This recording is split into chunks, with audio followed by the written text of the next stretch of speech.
me involved in conspiracy theories. There are lots of them. They can go on. We can speculate on that forever. What we really need to know is how those buildings came down.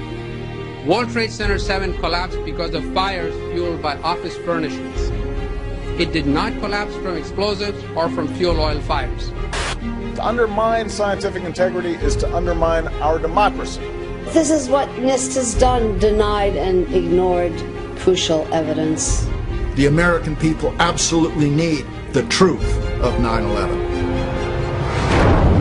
More than 1,500 architects and engineers and 12,000 others, including many scientists, have signed the petition calling for a scientific investigation of the destruction of the Twin Towers and World Trade Center Building 7.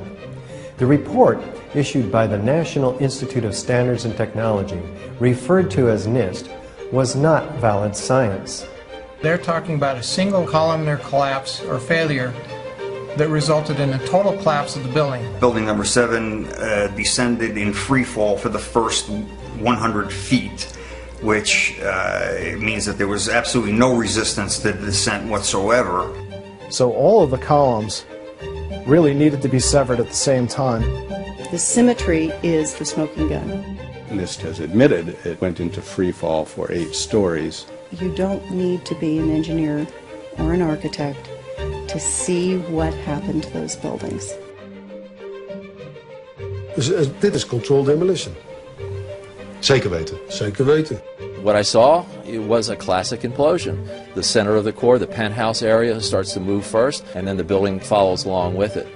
NIST excluded the document from FEMA in Appendix C that documented the evidence of melting steel.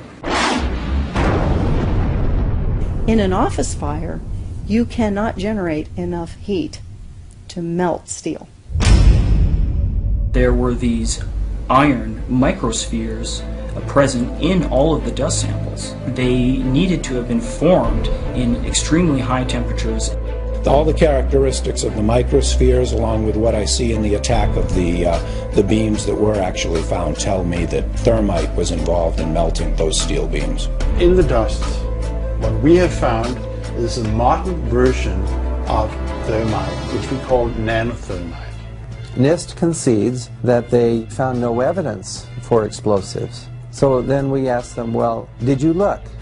And they said, no, we did not look for explosives or residues of explosives. And in fact, the evidence is overwhelming that these red-grade crystals are very high-temperature incendiaries. And we have watched as scientific integrity has been undermined and scientific research politicized in an effort to advance predetermined ideological agendas. If this is a crime, I think everybody agrees it's a crime.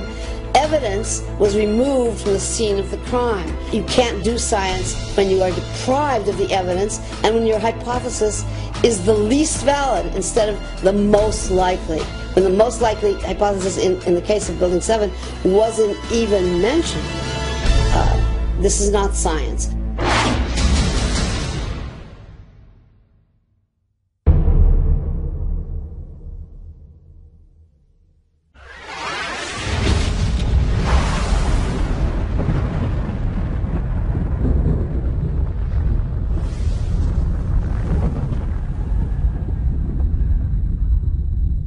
I wish I could believe that.